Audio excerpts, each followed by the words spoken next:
And we're back. All right, you ready for this? Hold on. I've been meaning to look this up for far too long. There it is. The Hoka. All right, I'm not going to pronounce it. Hold on. Wait. I had to teach myself. Thanks to all of you out there for correcting me. Ready? For reference in Spanish, it is said as Cielo. Cielo. This is also a brand name in English. Cielo.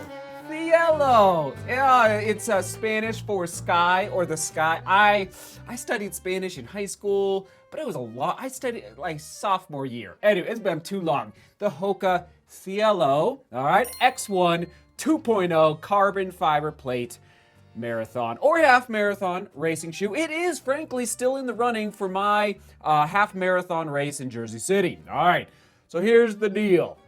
You saw the title of the vlog. I'll get to that in 1 second. But first, just first impressions. This is not my final review.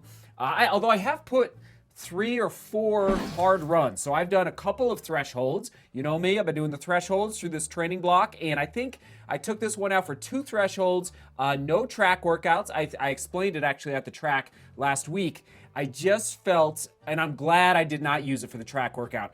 It's just a smidge soft through the midsole for the corners on the track, okay? So wanted to mention that. Incredibly comfortable heel counter.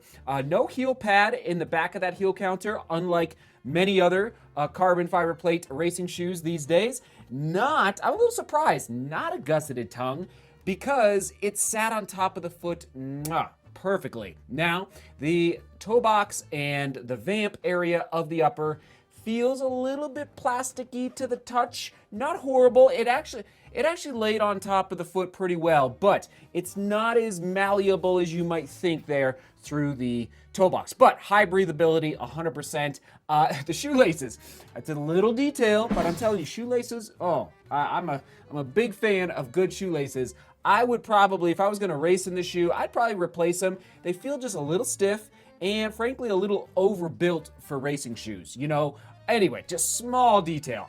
Something that would have a little more elasticity to them, just so you can really kind of, when you're just wrenching down there on, just before getting on that race starting line, just so you can really, when they're a little more elastic in that shoelace, you can get a nice, like the fit that you really want, which is so critical after 3 months, 4 months, 6 months of training. If you're doing, a big race, probably not 6 months, 4 or 5 months would probably be the most. But anyway, all right, here we go. The carbon fiber plate. By the way, there's some stats of the shoe on your screen right now. All right, soak it in. I believe we're looking at a 7mm drop, 40mm stack height for, I think, the standard men's size 9. And there's the weight, actually, while we're talking about it, that's size 9. My size, I believe we're right under 7 ounces. Wait for that scale. Yes. Oh, now that's interesting. Okay, hold on. That is coming in. Okay, well, that's interesting. Let me try this one. Because I was getting 6.9, but now I'm getting, whoa! What is going on here? All right, hold on. Let me just, I'm getting 6.6, and then this one's coming in at 6.3. Hold on. Okay, right foot 6.3, left foot 6.6. Okay, that's it. I thought it was 6.9. I take it back because I was going to compare it to the Kype Pro M, which is 7 ounces. So the Kype Pro M from Kraft is coming in heavier. I thought they were about the same weight. So that's good news for Hoka for the Cielo. All right, the Hoka Cielo. What else? Okay, the carbon fiber plate. Let's do this. Yeah, not nearly. All right. And this is what I talked about a couple days ago, in case you missed it, upper right-hand corner. The Kype, much stiffer. Actually, which I would lean toward, for me personally, for race day. So here we go. Let's answer the title of the vlog, who I would recommend this shoe for on race day or workouts, okay? If you just want a really solid, long workout shoe, maybe you're doing 3x10K or you're doing, a half marathon tempo, that type of workout, or, just a solid long run shoe. You prefer soft, 100%, like as I age out, as I continue to train high volume, I do appreciate some softness under step, especially when it's mostly going to be on pavement and concrete. And so keep that in mind. Soft. And with CFP in there, like that's flexing very easily. All right, so it's not going to feel I don't think it feels very stiff under step. So that's one thing to consider.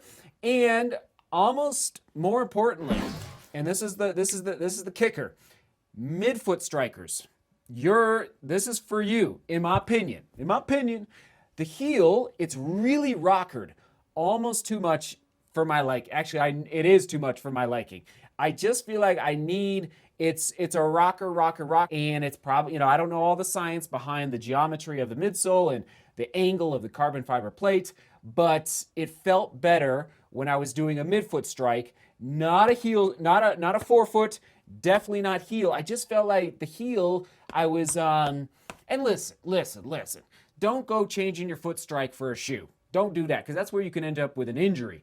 But it's just something to keep in mind as you're, and it is available down below. I'll link to it in case you're like, oh, that's for me. I want to try that shoe. But if you're going to a running shoe store and you're like, listen, I want to try this shoe, although a lot of shoe stores don't carry these types of shoes these days because they're just so expensive to get into the store. But if you can get your hands on a pair before you buy it, just say, listen, I'm more of a midfoot striker. I'm interested in the Cielo. Okay, so that's who I would recommend this shoe for, is a midfoot striker who likes a soft landing and not an overly stiff. And let's do that. Yeah, I mean, it's dancing there. It is 100% dancing. All right, those are just my first impressions. I will continue testing. It's okay. It's unlikely I will race in it in Jersey City, but there's a chance. It's in the running. I'll just put it that way. All right, onward we go. Question of the day. What will be your spring 2025 road racing shoe? So it could be 5Ks all the way up to maybe ultra marathon, but at least, obviously to the marathon and maybe beyond. But what is going to be, maybe you're a 5K runner. Maybe you're a 10K racer. What's going to be your shoe of choice for spring 2025? Comment of the day from yesterday, accountability, talking about goals, running goals, racing goals in 2025. I think it's Dan Shavak. Am I saying your name right on the good old YouTube?